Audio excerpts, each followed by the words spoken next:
Okay, so setup-wise, some of the change we made there now, first and foremost, that left foot's got to open out.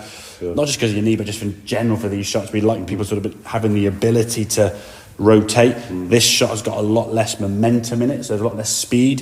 The rotation isn't going to be there, yeah? You have to sort of almost initiate that movement with the body, okay?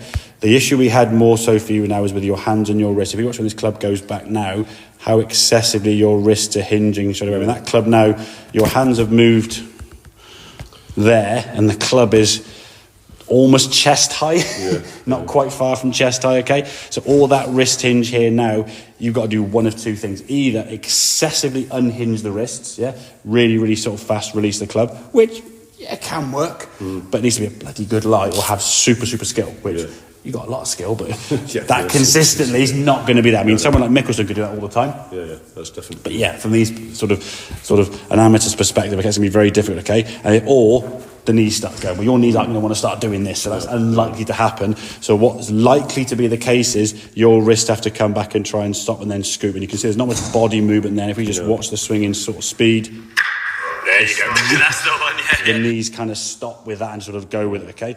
And as you say, the reaction you can see there. This one here now in comparison, look how much lower the club is, look how much further your hands are gone, There's a lot more width in that swing. The club now, even it's gone a little bit higher than you probably thought it had, sort of hip high rather than up there. I mean, look how much the angle in that right wrist now is so, it's like ready to just send it, And that's the problem. The wrist hinge, I mean, you've still got, what's that, 60-ish degrees of wrist hinge?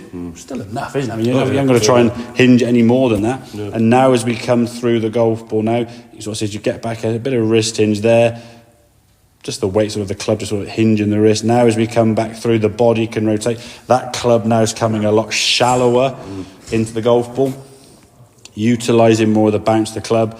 You can see now as we turn through, the left arm now staying nice and connected to the chest there, Whereas this one, like I said, when you come in the golf ball here now, that club is coming down a lot steeper into the golf ball, a lot more aggressive. And this time of year when the ground's a little bit soft, if you're coming in that steep like a knife through butter, all that will happen is you'll chunk the first one, as you did in this case, and then for the remaining 17 holes, when you're chipping on the golf course, you're going to miss the ground because you're scared of hitting the ground with that angle into the golf ball, And if you miss the ground, you spin everything, If the ball's sat up lovely, you might get away with it a little bit if you sort of get a real sort of teed up lie. But that's more a case of just the fact that you're kind of creating that movement more with a good lie rather than you actually having a good technique, So slightly change in setup. The body is going to move the club a bit more than you were before, so not using so much wrist hinge. The wrist hinge will be there, but we're hinging the wrists as a result of the weight of the club, and we're just letting the club almost fall and again, almost an effortless kind of dropping of the club, So we can, I think the key thing is we said, if someone says to me when they're chipping, I'm thinning it and a few fat shots in there, their low point's the problem. So what they're finding is they're hitting the ground or their swing itself, their low point's back behind the golf ball here. Right. So you get one of two options, either fat or thin. And I would say most of the time, this time of year now, people migrate towards the thin shot because the fat shot's going about 3 foot in front of you, At least with the thin, it's going to probably go somewhere. And then you actually see people over around a golf start developing their skills of distance control by thinking, right, if I thin this, it will go about 10, 15 yards too far.